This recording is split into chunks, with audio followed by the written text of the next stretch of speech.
choses qu'ils ne connaissent pas.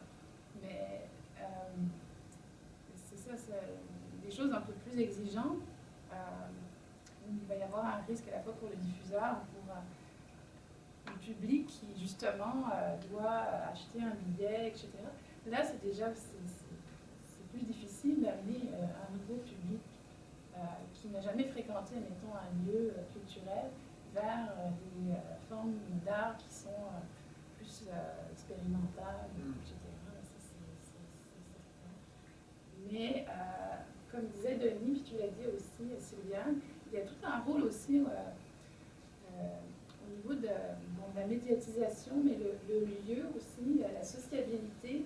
Quand justement on fait une sortie culturelle, on va voir quelque chose, mais on va rencontrer aussi des gens qui ont des goûts proches des nôtres. Et il y a souvent justement des organismes qui essayent de créer comme un événement autour. Donc, on peut rencontrer l'artiste. Des fois, il y a comme une forme de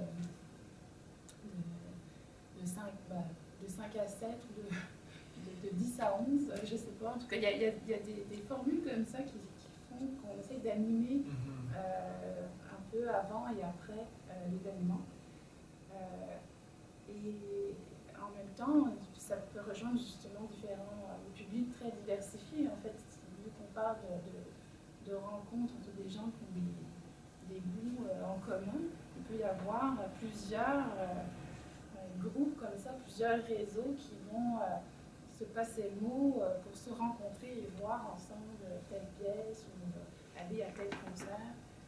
Puis on peut, de façon sociologique, même des fois décrire selon certaines caractéristiques, l'âge, notamment,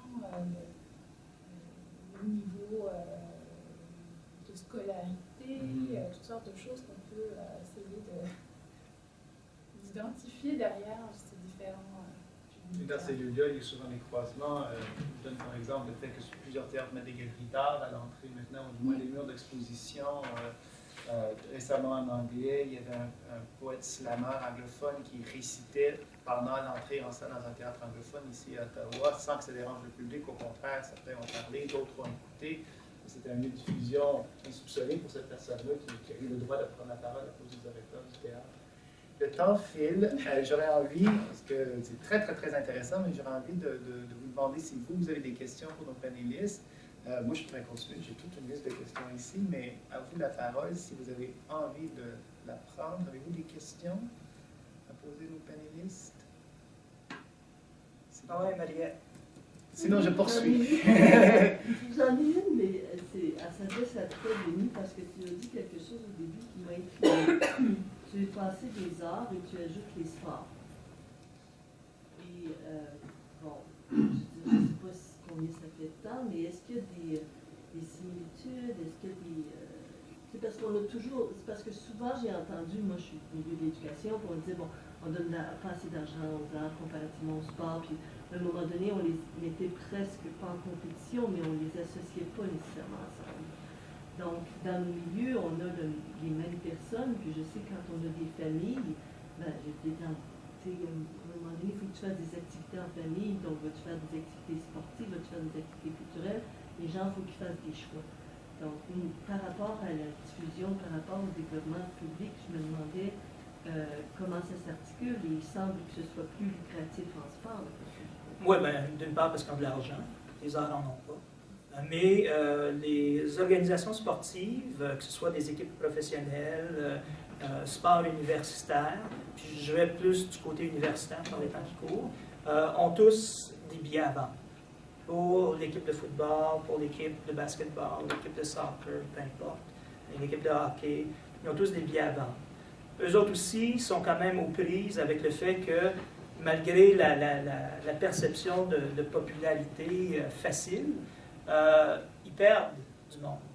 Il y a des gens qui vont ailleurs. Puis ce qui se passe souvent dans les sports, c'est que si ton produit sur le terrain ou sur la patinoire n'est pas à la hauteur des attentes des gens n'y vont plus. Et si tout ce que tu as à offrir à ton public, c'est ce qui se passe sur le terrain ou sur la patinoire, les gens vont ailleurs. toutes les grandes organisations sportives font du développement public. Les Canadiens de Montréal embauchent des jeunes qui vont vendre des billets à coût réduit dans les écoles secondaires de Montréal. Mais il y a des associations de plus en plus intéressantes entre les arts et les sports. Il y a des équipes de la NFL, donc le football américain, qui subventionnent, donnent de l'argent à des organismes artistiques locaux, entre autres des arts un petit peu plus pointus, opéra, danse, théâtre.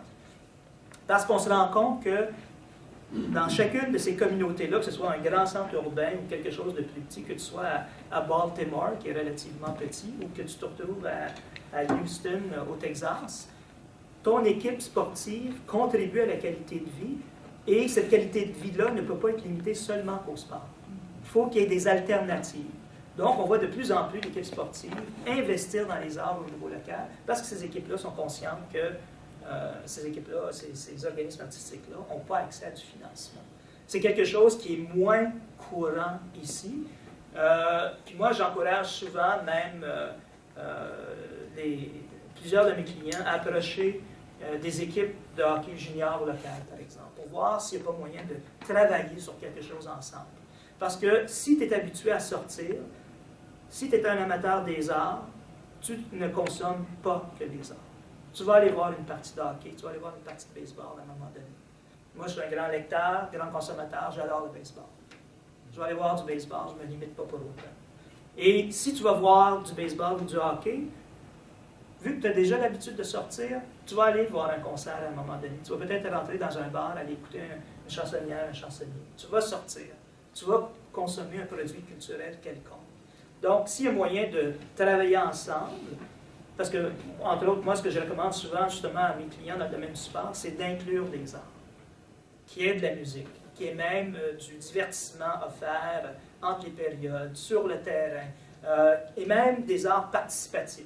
C'est-à-dire que j'ai suggéré à un client récemment qui cherchait à promouvoir ses équipes de soccer, bien, pourquoi est-ce que tu n'invites pas des gens, justement, qui lui offrent des ateliers de danse dans la ville? J'ai identifié des gens qui viennent à la mi-temps offrir des cours. Les gens sortent des gradins, se dégourdissent les jambes avec la musique, ils dansent sur le terrain, puis quand le match reprend, tu retournes t'asseoir. Mais tu fais quelque chose avec eux autres. Puis tu leur offres, quand les gens sont là, ils n'ont pas juste acheté un billet pour s'asseoir sur leurs fesses. Ils se lèvent et ils font quelque chose. Il y a, à l'heure actuelle, dans le domaine des arts, toute une grande réflexion qui est en train d'évoluer par rapport justement à quel est l'espace ou l'importance que doivent revêtir ces organismes artistiques-là dans leur communauté. C'est-à-dire, est-ce qu'on produit juste pour nos adhérents ou est-ce qu'on commence justement à tenter de mesurer aussi les retombées de toute cette activité artistique-là sur la communauté? Combien de vies est-ce qu'on a changé? À Sudbury, par exemple, avec 40 ans d'histoire, le TNO, ben, une de ses anciennes directrices artistiques, qui est maintenant décédée, il y a une école élémentaire qui porte son nom.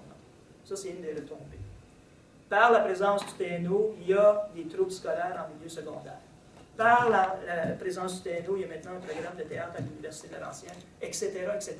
Fait que quelles sont les retombées de tout ce travail-là, au-delà de juste l'artistique?